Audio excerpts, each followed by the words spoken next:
Welcome to Max information and general news. இன்றைக்கி பார்த்தோன்னா group 2ல் ஒரு மேக்ஸ் ஆப்டிடியூட் கொஷின் பார்க்க போகிறோம். என்ன கொஷின் பார்த்தீங்கன்னா, 500இன் 30% மதிப்பில் 20% என்ன? இப்போ பார்த்தீங்கன்னா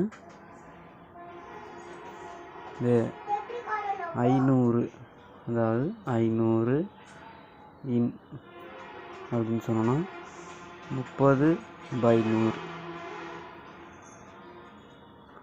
இன்ட்டு மறுபடியும் அதில் 20%. அப்போ 20/100 அதெல்லாம் முடிஞ்சு போயிடுச்சு. இப்போ இந்த ஒரு ஜீரோக்கு ஒரு ஜீரோ கேன்சல், இந்த ஒரு ஜீரோக்கு இந்த ஒரு ஜீரோ கேன்சல், இந்த 2 ஜீரோக்கு இந்த 2 ஜீரோ கேன்சல். அப்போ என்ன ஆகுதுன்னு பார்த்தீங்கன்னா 5 3 5, 5 2 30. Answer A is